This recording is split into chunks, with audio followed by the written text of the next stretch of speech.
Hello students, आप सभी का हमारे यूट्यूब चैनल में हार्दिक स्वागत है। आज के इस वीडियो में बात करने वाले हैं कोटा यूनिवर्सिटी सेमेस्टर एग्ज़ाम में अच्छे मार्क्स कैसे लाएं।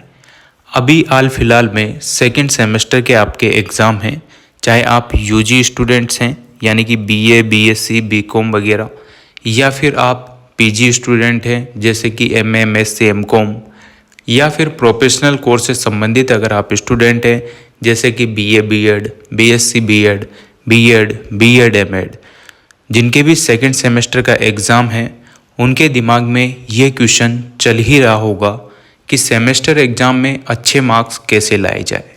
बहुत सारे स्टूडेंट ऐसे होंगे जिनके अभी हाल फिलहाल में फर्स्ट सेमेस्टर के रिजल्ट में बैक वगैरह देखने को मिली होगी, कम मार्क्स देखने को मिले होंगे, तो उनके दिमाग में ये क्वेश्चन ज़रूर आ रहा होगा कि या तो हमने पढ़ लिया उसके बाद कैसे अच्छे मार्क्स लाएं, या फिर हमने कुछ भी नहीं पढ़ा है अच्छे मार्क्स कैसे लाएं।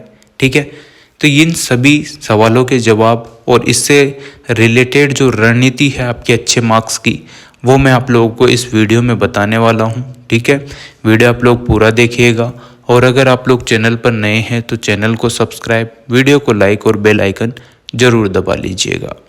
देखो स्टूडेंट्स, होता क्या है, जब आप सेमेस्टर एग्ज़ाम देते हैं तो आपके पास पर्याप्त टाइम नहीं मिल पाता है। क्यों नहीं मिल पाता है?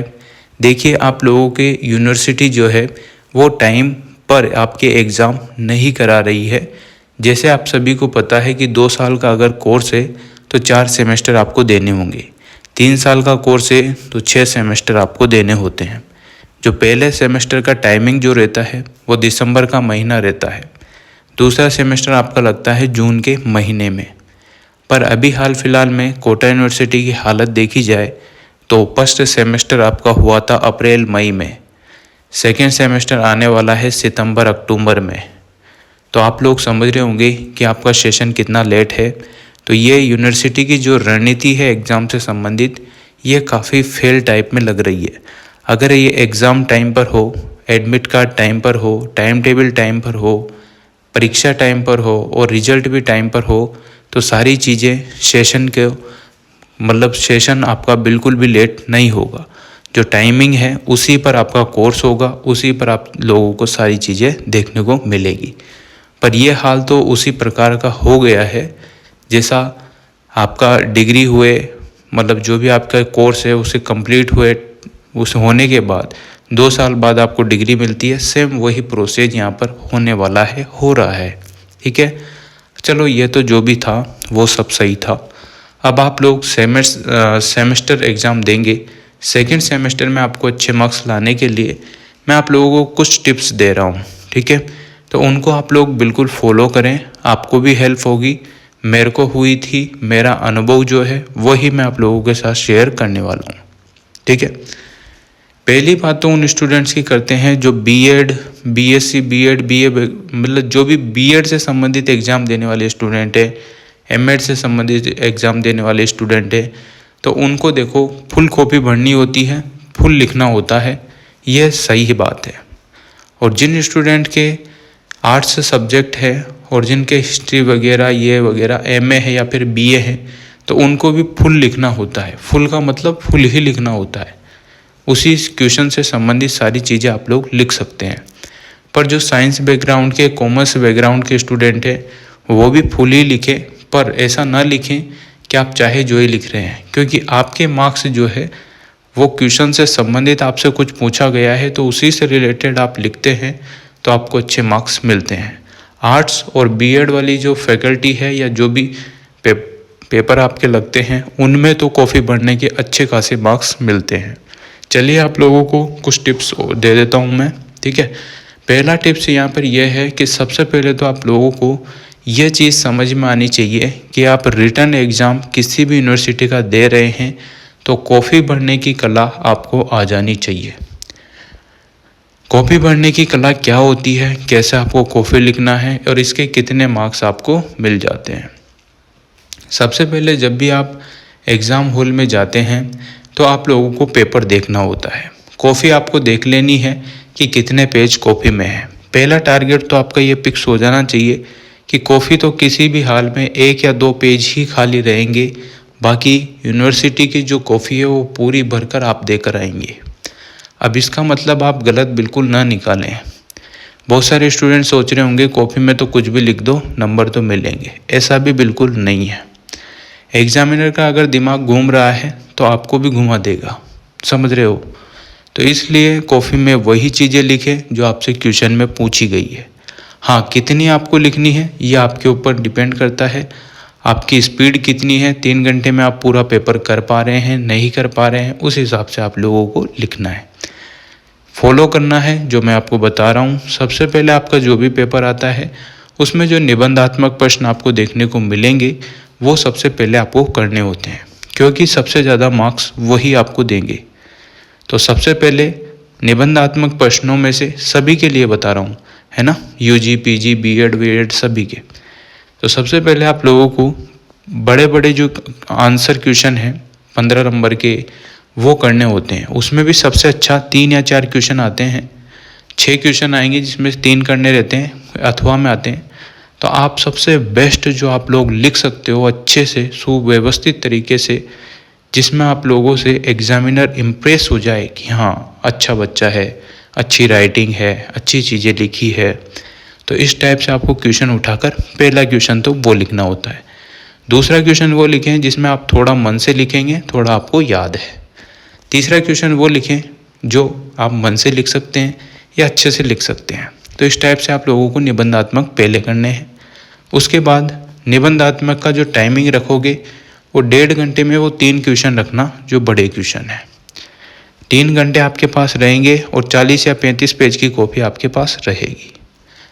अब आप लोग बड़े क्वेश्चन करने के बाद लघुत्रात्मक पर आ जाइएगा, जो निबंधात्मक से कुछ छोटे होते हैं, ठीक है ना।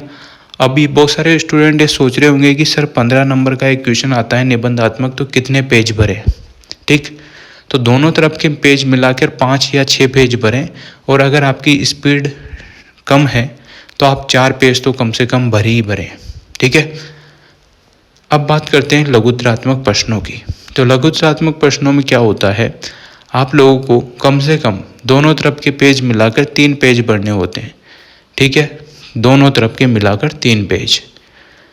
और लघुत्रात्मक प्रश्न का भी वही फंडा आपका रहेगा कि 1 घंटे में आपको 5 क्वेश्चन, अगर 10 क्वेश्चन है तो 5 क्वेश्चन करने होते हैं, तो 5 क्वेश्चन आपको करने हैं 1 घंटे में। फिर आधा घंटा अगर आपके पास बचता है तो उसमें से आप लोगों को थोड़ी बहुत जो भी अंडरलाइन करना चाहते हैं, कुछ टॉपिक हाईलाइट करना चाहते हैं तो आप लोग कर सकते हैं। और साथ में ही जो अति लघुत्रात्मक प्रश्न है वो भी उसी आधे घंटे के अंतर्गत का आप कर लो। जो सबसे छोटे क्वेश्चन होते हैं अति लघुत्रात्मक टाइप के, उनको ज़्यादा टाइम देना नहीं है, उनको तो लास्ट के 5, 10, 15 मिनट देकर फ्री करना है। आए तो भी ठीक है, नहीं आए तो भी आप मन से लिख के फ्री कर सकते हो। इस टाइप से आप लोगों को चीज़ें फॉलो करना आनी चाहिए अगर आपको अच्छे मार्क्स चाहिए तो। यूनिवर्सिटी के एग्ज़ाम में वॉच वगैरह अलाउ होती है, वो जो नॉर्मल वॉच होती है जिसमें कोई स्मार्ट वॉच वाला फंक्शन ना हो, तो वो सारी चीज़ें अलाउ है, तो आप लेकर जाएं, बांध कर जाएं, ताकि आपको टाइमिंग का पता चलता रहे कि कितने टाइम में क्या क्या हो रहा है। पहले पेपर में हो सकता है आप लोगों को टाइम ज़्यादा लग जाए, पर दूसरे में आपकी स्पीड बढ़ जाएगी, तीसरे में और बढ़ेगी, फिर आपको सारी चीज़ें समझ में आने लगेगी। ये तो हो गया पेपर करने का मैटर। अब इसके बाद आपको क्या करना है, टाइम मैनेजमेंट का विशेष ध्यान रखना है। 3 घंटे आपके पास है, जैसे मैंने बताया वैसे ही आप लोगों को चीज़ें फॉलो करनी है। उसके बाद अगर हम बात करें टाइम मैनेजमेंट के बाद, तो कॉफ़ी बढ़ने के मार्क्स कैसे बनते हैं। देखो, अगर आपने कॉफ़ी को अच्छे से लिखा है, ठीक है, अच्छे साफ सुथरे वर्णों में आपने लिखा है, शब्दों में आपने लिखा है, और जहाँ पैराग्राफ चेंज करना है वहाँ पैराग्राफ चेंज किया है, ठीक है। ऐसा नहीं कॉपी में बड़े बड़े हाथी की तरह लिख दिए हो या चींटी की तरह बिल्कुल बारीक लिख दिए हो। तो यूनिवर्सिटी एग्ज़ाम में ऐसा आपको नहीं करना है, आपको नॉर्मल लिखना है, ना तो गधा हो ना घोड़ा हो, बीच का खच्चर, उस टाइप से आपको लिखना होता है, ठीक है ना। समझ रहे हो बात, गलत मत लेना इस बात को, समझो बात को। तो ये चीज़ें आपको करने के बाद आपको अच्छे मार्क्स मिलेंगे ही मिलेंगे। तो कॉफ़ी बढ़ने के मार्क्स यूनिवर्सिटी एग्ज़ाम में 100% रहते हैं। मैटर करता है कि आपने लिखा कैसे है, कितना लिखा है और क्वेश्चन से रिलेटेड कितना चीज़ें आपने कवर की है। ऐसा नहीं होता है कि आप लोग सीरीज पढ़ के आए हैं या कुछ और चीज़ नोट्स वगैरह पढ़ के आए हैं तो ऐसा कैसे आपने कॉपी कर दिया, तो आपके मार्क्स इतने नहीं बनेंगे। आप पढ़ के आओ, कोई सी भी ऑथेंटिक बुक में से पढ़ के आओ, सीरीज पढ़ के आओ, पर अपने मन से लिखने की कोशिश करो। उसी चीज़ को अपने मन से कैसे रिलेटेड आप कर सकते हो, कैसे समझा सकते हो एग्जामिनर को, वो मैटर करता है। ठीक है, तो ये सारी चीज़ें आप लोगों को ध्यान रखनी होगी, तब आपके अच्छे मार्क्स बनेंगे। अच्छे क्या, बहुत अच्छे मार्क्स भी आप लोगों के बन सकते हैं। और अगर जिन स्टूडेंट्स की राइटिंग अच्छी नहीं है तो वो कोशिश करें कि अच्छी राइटिंग लिखें, काटा पीसी बिल्कुल भी ना करें। अगर मान लो कोई क्वेश्चन आपसे गलत लिखाई में आ गया है तो उसको काटे नहीं, उसका नंबर चेंज कर दें, या जो क्वेश्चन आपको लगता है कि इससे इसका आंसर मिल सकता है तो उसका क्वेश्चन मार्क मतलब जो क्वेश्चन नंबर वो डाल दो। और कभी भी क्वेश्चन नंबर डालो तो बड़े बड़े लिखा करो ताकि एग्जामिनर को लग जाए कि ये क्वेश्चन करा हुआ है। ठीक है, तो ये सारी चीज़ें आपको फॉलो करनी है। All the best. Second semester में अच्छे मार्क्स आपके बन जाएंगे इन चीज़ों से। और बाकी जो आपके पास चीज़ें हैं रिवीजन की, पढ़ने की, वो आप लोग पढ़ते रहें। हनुमान चालीसा की तरह आप लोग पढ़ दें बस। आपको याद हो रहा है नहीं हो रहा है उससे कोई मतलब नहीं है, लिखना आपको आ जाना चाहिए। पॉइंट आप पढ़ जाओ, बाकी बहुत सारी चीज़ें हैं जो आपको कवर करनी है, बस इस टाइप से होता है। क्योंकि आपको सभी को पता है कि वो सीरीज जो आपको 5 यूनिट दिखती है वो याद कुछ नहीं होती है, बस आपको पढ़ना है, बस पढ़ते रहना है, एग्ज़ाम दे के आना है, अच्छी कॉपी लिखना है, बस यही फंडा होता है। तो ठीक है, मुझे उम्मीद है आप लोग ये सारी चीज़ें फॉलो करेंगे। अगर वीडियो अच्छी लगी हो तो like, comment, share and subscribe. Thanks for watching.